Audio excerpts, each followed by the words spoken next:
आप ये वीडियो देख रहे हो, इसका मतलब ये है कि आप भी जावा सीखना चाहते हो। अब आपके जावा सीखने के पीछे कई रीज़न हो सकते हैं। हो सकता है कि आप प्रोग्रामिंग वर्ल्ड में एंट्री लेना चाहते हो एंड आप जावा को as a first programming language लेके अपना करियर बिल्ड करना चाहते हो। या हो सकता है कि आपके स्कूल या कॉलेज में आपको जावा सब्जेक्ट मिला हो एंड उस सब्जेक्ट को पास करने के लिए आप ये वीडियो देख रहे हो। या ये भी हो सकता है कि आपकी किसी कंपनी में अभी प्लेसमेंट हुई है एंड आपको पहला प्रोजेक्ट ही जावा के ऊपर मिला है। तो आपके रीज़न चाहे कोई भी क्यों ना हो, मेरी कोशिश यहाँ पे ये रहेगी कि मैं आपको बेसिक से लेकर एडवांस तक जावा से रिलेटेड जितने भी टॉपिक्स होते हैं उनको कवर करूँ। एंड यहाँ पे मैं रियल वर्ल्ड एग्जांपल्स का यूज़ करके हर टॉपिक के ऊपर एक एक प्रोग्राम बना के आपको समझा सकूँ, आपको बता सकूँ। अब देखो, मैंने जो प्रॉब्लम्स फेस करी थी मेरे टाइम पे, वो प्रॉब्लम आपको फेस ना करनी पड़े, इसके लिए मैं ये वीडियोस बना रहा हूँ। अगर आपको कहीं पे भी कोई भी डाउट होता है तो आप मुझे पिंग कर सकते हो मेरे इंस्टाग्राम चैनल पे या इस वीडियो के कमेंट पे। देखो, मैंने क्या किया था अपने टाइम पे, मैंने कुछ इंस्टीट्यूट, कुछ कोचिंग वगैरह ज्वाइन की थी जहाँ पे मैंने जावा को सीखना चालू किया था। बट होता क्या है कि जैसे आप पढ़ाई करते हो तो आप एक सब्जेक्ट को याद करते हो, एक सब्जेक्ट को समझते हो एंड उसके बाद क्या होता है, जब वो सब्जेक्ट का काम खत्म हो जाता है और नए न्यू सब्जेक्ट आते हैं तो हम क्या करते हैं कि उन सब्जेक्ट को भूलना स्टार्ट कर देते हैं, राइट। अब कोडिंग में क्या है कि मेन दिक्कत यही है कि कोडिंग बाकी सब्जेक्ट की तरह नहीं है कि आपने एक बार याद कर लिया, समझ लिया तो आपके दिमाग में वो फिट हो गया। कोडिंग बेसिकली क्या है कि जितना ज़्यादा आप उसको करोगे, हैंड्स ऑन एक्सपीरियंस लोगे, जितना ज़्यादा आप प्रोग्राम बनाओगे, कोड लिखोगे, उसको कंप्यूटर पे एग्जीक्यूट करोगे, रन करोगे, उतना ही आपको वो जो कंसेप्ट है आपके दिमाग में लॉन्ग टर्म तक वो याद रहेंगे। तो इस वीडियो से पहले भी मैंने कुछ वीडियोस बनाई थी जिसमें मैंने कंप्यूटर से रिलेटेड, हमारे प्रोग्रामिंग वर्ल्ड से रिलेटेड कुछ टॉपिक्स को कवर किया था, जिसमें मैंने कुछ बेसिक कंसेप्ट बताए थे। अब उन टॉपिक्स को भी मैं इस वीडियो में कवर करूंगा। हालांकि वो वीडियोस के अंदर मैंने क्या किया था, कुछ रियल वर्ल्ड एग्जांपल का यूज़ किया था ताकि उन टॉपिक्स को आप और अच्छे से समझ पाओ। अब इस वीडियो में मैं क्या कर रहा हूँ कि मैंने यहाँ पे एक प्रेजेंटेशन बनाई है जिसमें मैं उन टॉपिक्स की कुछ डेफिनेशंस आपको दूंगा। अब बेसिकली ये उन बच्चों के लिए ज़्यादा फायदेमंद है जिनको डेफिनेशन को याद करना है, समझना है टॉपिक्स को एंड आगे जाके एग्जाम टाइम में उन डेफिनेशंस को पेपर पे लिखना भी है। ओके, तो आते हैं वो हमारी प्रेजेंटेशन के ऊपर, देखते हैं कि आज हम कौन कौन से टॉपिक्स जो है वो कवर करेंगे। सबसे पहले हम देखेंगे कि कंप्यूटर किस तरीके से काम करते हैं, एक बेसिक अंडरस्टैंडिंग लेंगे एंड उसके बाद जानेंगे कि प्रोग्राम क्या होता है, कोड और कोडिंग में क्या फ़र्क होता है, एंड उसके बाद देखेंगे कि प्रोग्रामिंग लैंग्वेजेस क्या होती है हमारी, प्रोग्रामिंग लैंग्वेजेस के टाइप्स भी जानेंगे। एंड लास्ट में हम बात करेंगे जावा के ऊपर, जिसमें हम 3 क्वेश्चंस पूछेंगे कि what is Java, why and when. ठीक है। अब मेरे ये टॉपिक्स को कवर करने का ऑब्जेक्टिव ये है कि बेसिकली यहाँ पे आपकी एक बेसिक फाउंडेशन जो है वो कवर हो जाएंगी। देखो, हम कोडिंग करेंगे, कोडिंग करने से पहले अगर आप चीज़ें थोड़ी समझ लोगे तो आपको कोडिंग को जब आप करोगे ना तो आपको ज़्यादा अच्छे से समझ में आएगा। ठीक है, कि आप एक्चुअली में कोड लिख क्यों रहे हो एंड वो कोड आगे जाके एग्जीक्यूट कैसे होता है। ठीक है। तो सबसे पहले चलते हैं कि कंप्यूटर इंटरनली वर्क कैसे करते हैं। तो यहाँ पे मैंने कुछ डेफिनेशन भी दे रखी है। कंप्यूटर क्या है, बेसिकली इलेक्ट्रॉनिक डिवाइस है, राइट। कोई भी मशीन क्यों ना हो वो चलती है बिजली से।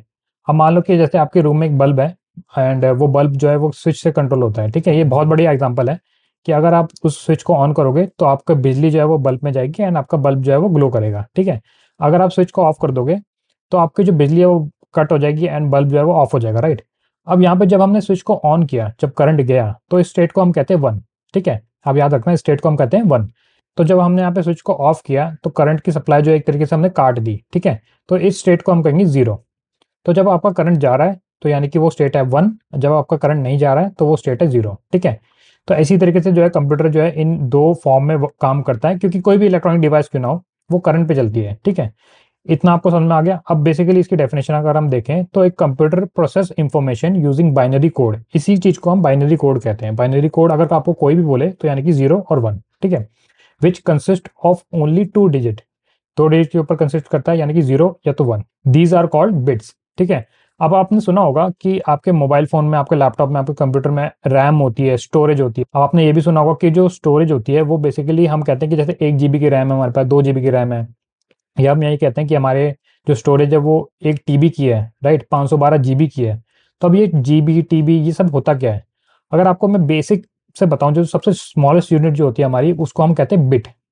अब बिट में क्या होता है, 2 ही चीजें स्टोर होती है, या तो 0 या तो 1। जैसे होता क्या है कि जैसे मान लो हमारा एक सर्किट बोर्ड है। ठीक है। अब इस सर्किट बोर्ड में बहुत सारी छोटे छोटे ना ट्रांजिस्टर होते हैं। मान लो ये बहुत सारे छोटे छोटे ट्रांजिस्टर हैं। ठीक है, ये लाखों में नहीं, इवन करोड़ों में ये ट्रांजिस्टर होते हैं। इन ट्रांजिस्टर का काम क्या होता है, ऑन और ऑफ। ठीक है, ऑन ऑफ होता है इनका काम, या तो इसमें करंट आ रहा है या तो करंट नहीं आ रहा है। तो इसी चीज को हम कहते हैं 0 1। ये अब मान लो कि जैसे ये ट्रांजिस्टर है, ठीक है, मान लो 8 ट्रांजिस्टर है मेरे पास, 8 अगर मेरे पास ट्रांजिस्टर है छोटे छोटे, तो ये क्या होते हैं कि एक ट्रांजिस्टर क्या होता है, बिट होता है एक, ठीक है। जब 8 बनते हैं ये लोग एक साथ तो इनको हम कहते हैं बाइट, ठीक है, इनको हम कहते हैं बाइट। अब एक बाइट जो होती है हमारी वो किसके बराबर होती है, 8 बिट के बराबर होती है। अगर मैं इसी के ऊपर जाऊं, जैसे बाइट के ऊपर जाऊं, तो अगर मेरी 1024 मेरे पास अगर बाइट है, ठीक है, तो वो बन जाती है मेरी 1 किलो बाइट। ऐसी 1024 अगर मेरे पास किलो बाइट है तो वो जाके बनती है मेरी 1 मेगाबाइट, यानी कि 1 MB। ठीक है, जैसे आपने पहले हम क्या करते थे, गाने गाने वगैरह डाउनलोड करते थे, तो हमारे गाने जो थे वो MB में डाउनलोड होते थे। जैसे अभी आप फोटो खींचोगे अपने मोबाइल फोन में, तो आपकी फोटो जो है वो कुछ MB में बनती है, जैसे 1 MB 2 MB, है ना। तो किलोबाइट से जो ऊपर होता है वो होता है मेगाबाइट। ऐसे मेगाबाइट से जो ऊपर होता है वो होता है गीगाबाइट, यानी कि 1 गीगाबाइट के अंदर 1024 जो है वो मेगाबाइट होते हैं। ऐसे मेगाबाइट के ऊपर आता है टेराबाइट, ठीक है। तो ये सब चीज़ें जो है बेसिकली, ये मैं आपको क्यों बता रहा हूँ, क्योंकि कंप्यूटर जो है वो इन्हीं के ऊपर काम करता है। तो अब आप ऐसे समझो कि मान लो 4 स्विच है आपके पास, ठीक है, 4 स्विच है आपके पास। उनमें से आपने क्या किया, पहले 3 स्विच को ऑफ कर दिया एंड लास्ट के स्विच को आपने ऑन कर दिया, यानी कि पहले 3 स्विच जो है वो आपकी 0 है एंड लास्ट का स्विच आपका 1 है, ठीक है। तो अगर आप, अगर कंप्यूटर के पास ये 4 स्विच हैं और हम इस स्विच को, इन स्विच का ये कॉम्बिनेशन बनाते हैं हम 0 0 0 एंड 1, तो हम कंप्यूटर को ये बताएंगे कि तुझे जो है वो 1 प्रिंट करना है, तुझे 1 प्रिंट करना है स्क्रीन पे, ठीक है। अब यही 4 स्विच का हम कोई दूसरा कॉम्बिनेशन बनाते हैं, जैसे मान लो मैंने क्या किया, 0 0 1 0 कर दिया, ठीक है। 3 स्विच मेरे 0 हैं, एक स्विच जो है मेरे बीच का वो ऑन है, ठीक है। तो मैंने उसको बोल दिया कि इसका मतलब ये है 2, ठीक है। तो ये जो कोड्स होते हैं, जैसे 0 0 0 1 0 0 1 0, ये बेसिकली इनको हम कहते हैं ASCII कोड, है ना। ये बाइनरी कोड्स होते हैं, ये हमारे प्री डिफाइन होते हैं। कंप्यूटर जो है वो इन्हीं कोड को समझता है एंड उसके हिसाब से अपना आउटपुट देता है या उस हिसाब से इनपुट लेता है। अब जैसे मान लो अल्फाबेट है हमारा, मान लो जैसे ए हमारा अल्फाबेट है, ठीक है। अब ए अल्फाबेट के भी, इनके भी कुछ कोड्स जो है वो पहले से प्री डिफाइन है। अब जैसे मैंने मान लो ए का बताया कि ए का कोड क्या है, 0 1 0 0 0 0 0 एंड देन 1। अगर ये रहेगा तो यानी कि कंप्यूटर को हम ये बताएंगे कि तुझे ए प्रिंट करना है या हम ए इनपुट दे रहे हैं, ठीक है। एक तरीके से उसके लिए जो स्विच है, जो ये 8 स्विच बने हैं यहाँ पे, 4 स्विच ये स्टार्टिंग के एंड 4 स्विच एंड के, ठीक है। इनका जब ये कॉम्बिनेशन बनेगा तो एक तरीके से ए होगा। ऐसे ही जितने भी अल्फाबेट है हमारे, उनके लिए हर एक यूनिक कॉम्बिनेशन बना हुआ है एंड जितने भी हमारे स्पेशल कैरेक्टर क्यों ना हो उनके लिए भी इवन हर एक कॉम्बिनेशन यहाँ पे बना हुआ है। तो इसी तरीके से जो है कंप्यूटर काम करते हैं। इसी तरीके से जो बिजली है, जो हम करंट पास करते हैं हमारे इलेक्ट्रॉनिक डिवाइसेस के अंदर, वो इन करंट को इस तरीके से मैनिपुलेट करते हैं ताकि उससे एज अ इंफॉर्मेशन जनरेट कर सके। अब आपके कंप्यूटर के अंदर बहुत सारी चीज़ें स्टोर होती है, राइट। आपके कंप्यूटर के अंदर जो है मूवी भी स्टोर होती है, गाने भी स्टोर होते हैं, आप यहाँ पे फोटोज वगैरह भी सेव करते हो। तो ये जितनी भी इंफॉर्मेशन है, ये क्या होती है कि हमें तो दिखती है वर्चुअल फॉर्म में, बट ये इंटरनली क्या होती है, इन 0101 के फॉर्मेट में ही स्टोर होती है, ठीक है। इनको तोड़ा जाता है। कंप्यूटर क्या करता है, जब हम कोई भी इसमें डेटा स्टोर करते हैं, तो वो क्या करता है, इन डेटा को कन्वर्ट करता है 0101 फॉर्मेट में एंड फिर जाके उनको जो है वो स्टोरेज या मेमोरी में, इन सब में जाके स्टोर करता है, ठीक है। तो इस तरीके से जो है वो आपका कंप्यूटर जो है काम करता है। अब चलते हैं हमारी अगली स्लाइड पे एंड जैसे कि मैंने बताया कि भाई कंप्यूटर जो है वो इन्हीं बाइनरी फॉर्मेट को प्रोसेस करता है। तो ये कुछ डेफिनेशंस हैं, जैसे a CPU execute instructions written in machine language which is ultimately represent as binary code. अब जो सीपीयू होता है हमारा, जो भी हमारा सीपीयू है हमारा मेन कंप्यूटर का, वो इन इंफॉर्मेशन को, जो भी हमारी इंफॉर्मेशन एज इन कि यहाँ पे मेरा डेटा, डेटा क्या है, कुछ भी हो सकता है, आपकी वीडियो हो सकती है, गेम हो सकती है, आपकी मूवी हो सकती है ना, आपकी फोटोज हो सकती है। इन इंफॉर्मेशन को क्या करता है, एग्जीक्यूट करता है, यानी कि इनको प्रोसेस करता है। किस फॉर्मेट में जाके प्रोसेस करता है, अल्टीमेटली बाइनरी फॉर्मेट में प्रोसेस करता है, ठीक है। चलो अगला टॉपिक पे आते हैं कि भाई program, what is program, program क्या होता है। अब प्रोग्राम जो है is a set of instructions given to a computer to perform a specific task, ठीक है। अब प्रोग्राम को समझने से पहले आप समझो कि कोड क्या होता है। जैसे हम बात करते हैं ना कोड, प्रोग्राम, कई लोग कंफ्यूज रहते हैं कि कोड क्या होता है, प्रोग्राम क्या होता है।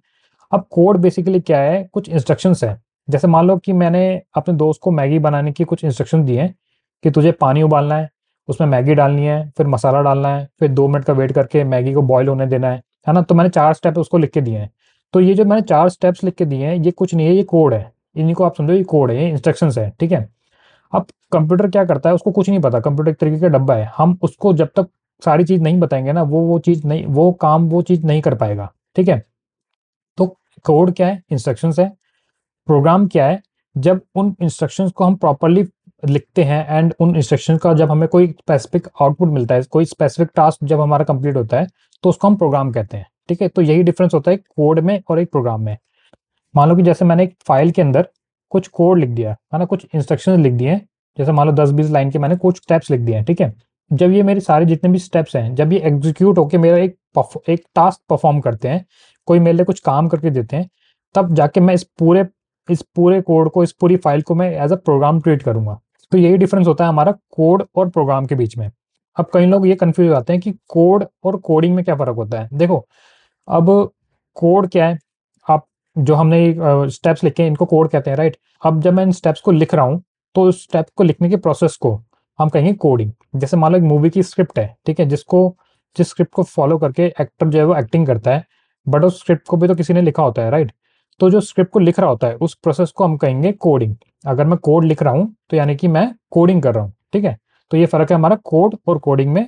और अब आपको पता चल गया कि प्रोग्राम क्या होता है। ठीक है, प्रोग्राम बेसिकली कुछ नहीं है, जिस फाइल के अंदर हम कोड को सेव करते हैं और वो कोड जो है वो कुछ परफॉर्म कर रहा है, कुछ टास्क जो है वो एग्जीक्यूट कर रहा है, कुछ हम उससे अचीव कर रहे हैं, तो उस पूरी फाइल को हम एक तरीके का प्रोग्राम कहेंगे।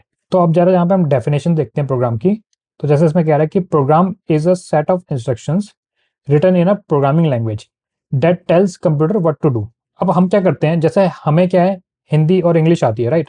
बट कंप्यूटर को क्या है, ना ही हिंदी समझ में आती है ना ही इंग्लिश समझ में आती है, राइट। उसको तो समझ में आती है 0101 कंप्यूटर की जो भाषा होती है, या तो बिजली आ रही है तो बिजली नहीं आ रही है। बेसिकली प्रोग्रामिंग लैंग्वेज जो होती है वो हमने बनाई इसीलिए है ताकि हम प्रोग्राम को अपनी भाषा में लिख सकें। एंड हमने एक कंपाइलर भी बनाया होता है। कंपाइलर एक तरह का सॉफ्टवेयर होता है जिसके बारे में आगे बताऊंगा मैं।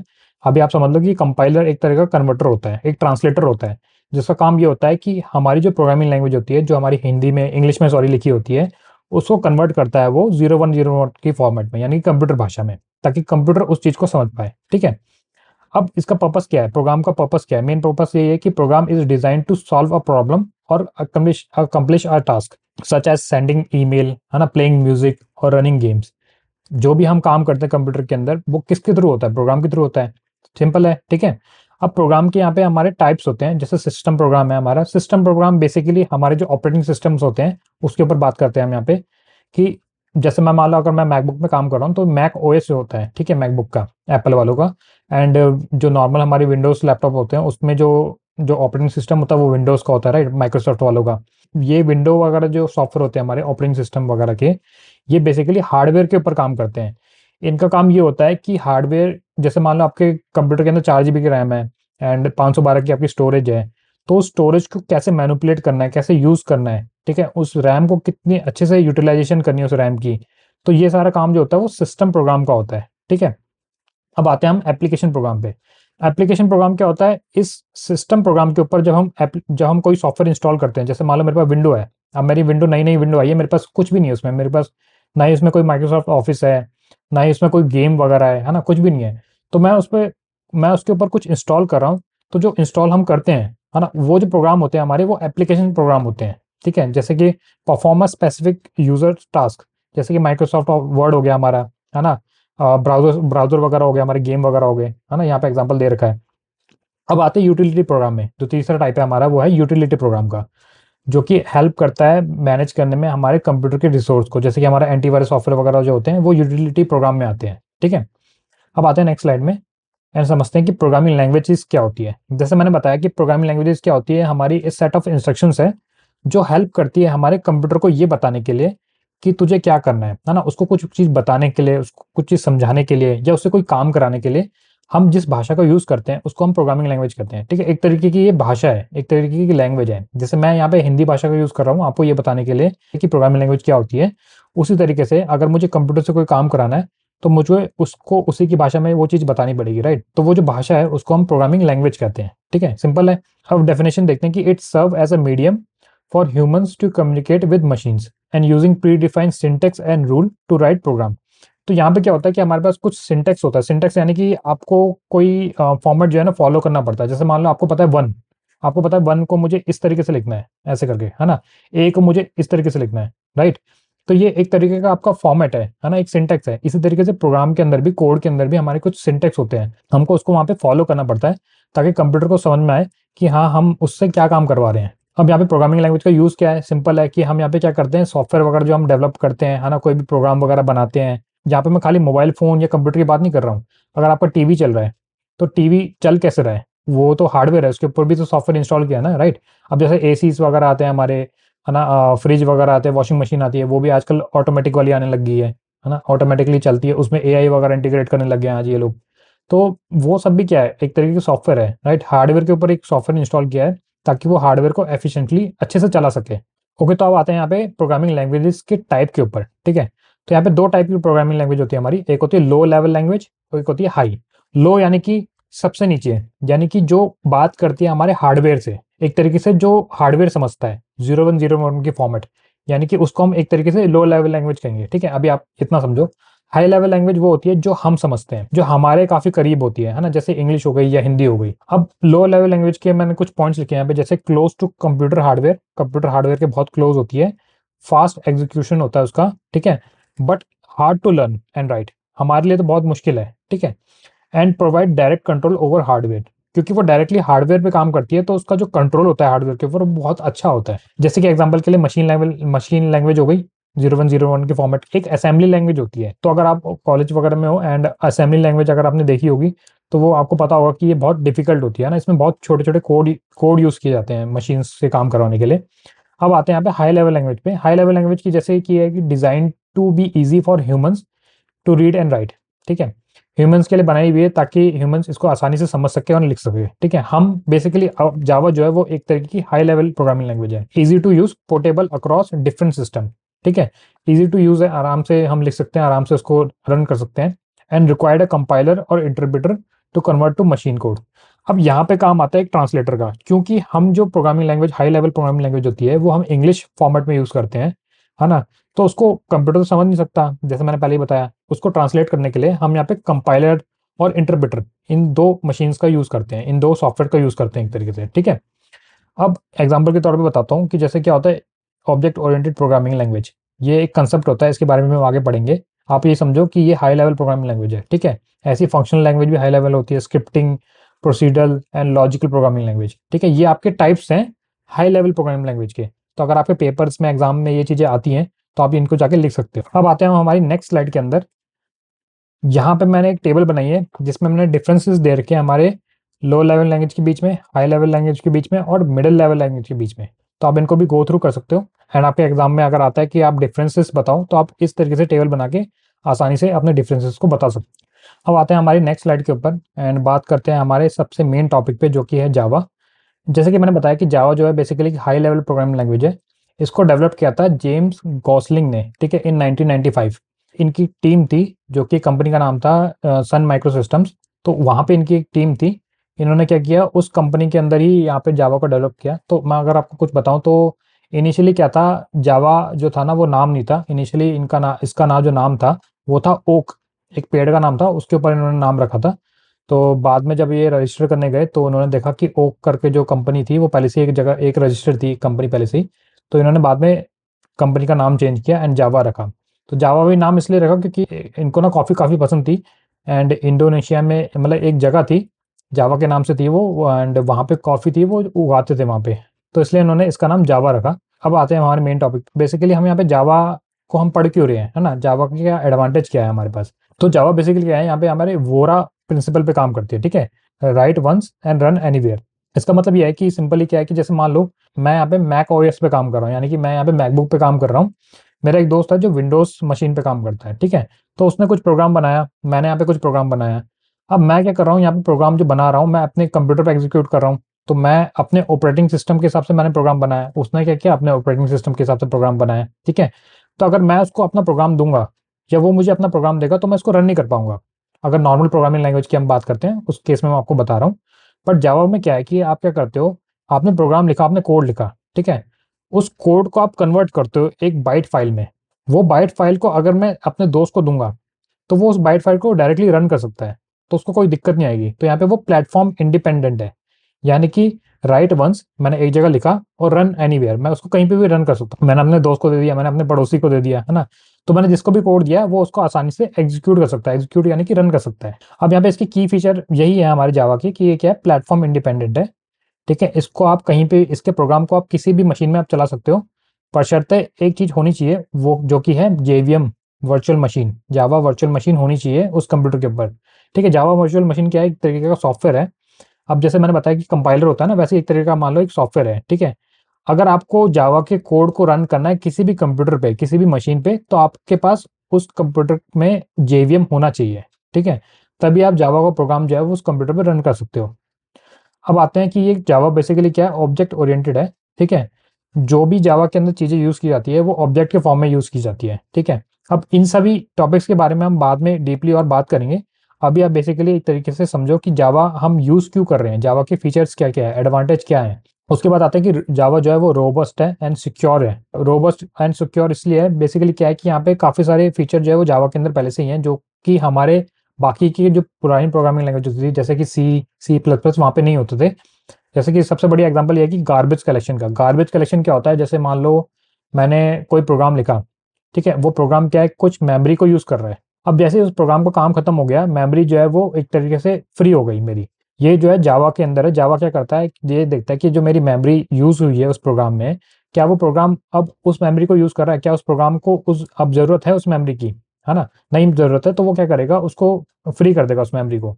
बट सी प्लस प्लस में क्या होता था, हमें मैनुअली खुद से मेमोरी को फ्री करना पड़ता था, तो उसके लिए भी हमें कोड लिखना पड़ता था, तो वो काफ़ी हैक्टिक होता था।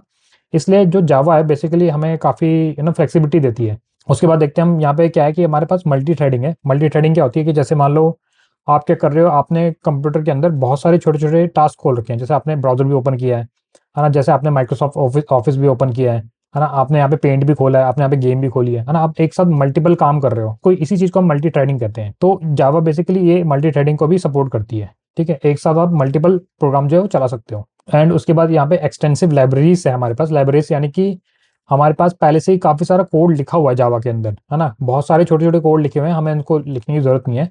जैसे मान लो मेरे पास बहुत सारे नंबर हैं, ठीक है, या उसको उनको सॉर्ट करना है छोटे से बड़े में या बड़े से छोटे में, तो इन सभी के लिए हमें कोई कोड लिखने की जरूरत नहीं है। जावा के अंदर पहले से इन सभी के लिए पहले से ही कोड लिखा हुआ है। ठीक है, तो यानी कि बहुत रिच लाइब्रेरीज हैं यहाँ पे, पहले से पड़ी हुई है, हमें उनको यूज़ करना है, किस तरीके से यूज़ करना है, कब कौन सा कोड यूज़ करना है, कितनी एफिशिएंटली से हमें इसको यूज़ करना है, तो वो सब चीज़ें जो है हम पढ़ेंगे आगे जाके। ठीक है, आते हैं नेक्स्ट स्लाइड पे। यहाँ पे थोड़ी हिस्ट्री के बारे में मैंने लिखा हुआ है। जैसा कि मैंने बताया था कि ये जेम्स गॉसलिंग करके बंदा है हमारा, इसने डेवलप करी थी, सन माइक्रो सिस्टम्स करके कंपनी थी वहाँ पे। ठीक है, जो प्रोजेक्ट का नाम था उस टाइम इन्होंने ओक रखा था। ठीक है, ये मैंने डेफिनेशन दे रखी है, आप इसको गो थ्रू कर सकते हो पेपर में, अगर आपको लिखना तो आप ये पेपर में लिख सकते हो। ठीक है, बाद में इन्होंने क्या किया था, इसको रीनेम किया था 1995 में जावा के नाम से। ठीक है, जो बड़ी पॉपुलर कॉफ़ी होती थी इंडोनेशिया से आती थी, उसके ऊपर इन्होंने नाम रखा था। ठीक है, एंड इसका जो मेन ऑब्जेक्टिव था वो यही था कि राइट वंस रन एनीवेयर, एक जगह आप लिखो एंड उसको कहीं पे भी आप रन करो। ठीक है, बाद में यहाँ पे क्या हुआ था कि भाई धीरे धीरे जैसी जावा डेवलप हुई, तो इन्होंने एप्लेट, वेब एप्लेट का भी सपोर्ट किया, एंड देन उसके बाद इनेबल डायनेमिक कंटेंट ब्राउजिंग वगैरह, ये सारे सपोर्ट लेके आए थे ये लोग। धीरे धीरे इन्होंने डेवलप की जब जावा को और बड़ा किया। तो ये सब चीज़ें जो है वो बेसिकली जावा की हिस्ट्री के ऊपर है, एंड आप इसको गो थ्रू कर सकते हो। हालांकि ये पीपीटी मैं, अगर आप बोलोगे तो मैं इस पीपीटी को एक ड्राइव में सेव करके उसका लिंक भी वीडियो में डाल दूंगा। बाद में जावा क्या हुआ, जब इतना ग्रो हुआ तो इसको, जब एंड्रॉयड हमारा आने लगा मार्केट में, तो एंड्रॉयड डेवलपमेंट में भी जावा को यूज़ करने लग गए लोग। अब उसके बाद क्या हुआ, 2010 में जावा को ना ओरेकल ने एक्वायर कर लिया, है ना, आपने सुना होगा ओरेकल के डेटाबेस वगैरह आते थे, मतलब आते हैं अभी भी, ओरेकल के डेटाबेस वगैरह यूज़ करते हैं। एंड ओरेकल ने फिर क्या किया, जावा को एक्वायर कर लिया, जावा को खरीद लिया। उसके बाद मतलब जावा को नहीं खरीदा उन्होंने, सन माइक्रो सिस्टम्स जो कंपनी है उसको खरीद लिया। ठीक है, and taking the ownership of Java. ठीक है, उसके बाद आते हैं आज की डेट में। तो आज की डेट में जावा जो है अगेन अभी भी, मतलब इतनी पुरानी होने के बाद भी इंडस्ट्री में काफ़ी लीड कर रही है ये। एंड आज मतलब काफ़ी प्रोजेक्ट में इसको यूज़ किया जाता है। तो इस वीडियो में हमने यही कवर किया कि प्रोग्रामिंग लैंग्वेज क्या होती है, प्रोग्रामिंग लैंग्वेज के टाइप क्या होते हैं। ठीक है, हमने जावा के ऊपर देखा कि जावा को हम जावा क्या होती है, जावा को हम क्यों यूज़ कर रहे हैं, क्या एडवांटेजेस हैं, थोड़ा उसकी हिस्ट्री के बारे में भी जाना। अगली वीडियो में हम क्या करेंगे, अगली वीडियो में हम जावा को इंस्टॉल करेंगे हमारे कंप्यूटर के ऊपर। एंड हालांकि मैं यहाँ पे मैकबुक यूज़ करता हूँ, तो मैं यहाँ पे क्या करूँगा कि दोनों वीडियो बनाऊंगा, एक मैकबुक के लिए बनाऊंगा एंड आपके एक विंडोज़ के लिए बनाऊंगा। तो विंडोज़ में जो इंस्टॉलेशन का प्रोसेस होता है, हालांकि कोई भी सॉफ्टवेयर आप इंस्टॉल करते हो तो उसमें हम नेक्स्ट नेक्स्ट ही क्लिक करते हैं, बट यहाँ पे विंडोज़ के अंदर क्या होता है, आपको इन्वायरमेंट सेट करना होता है जावा के लिए। तो वो मैं उसी वीडियो में बना दूंगा, एक ही वीडियो के अंदर हम दोनों चीज़ें जो है वो कवर करेंगे। ठीक है, तो इस वीडियो में फिलहाल इतना ही। अगर आपको कोई भी क्वेरी या कोई भी क्वेश्चन आता है तो आप कमेंट बॉक्स में उसको लिख सकते हो, या आप मेरे इंस्टाग्राम चैनल पे आप मुझे डायरेक्टली डीएम भी कर सकते हो। तो मिलते हैं अगली वीडियो में, तब तक के लिए कीप कोडिंग।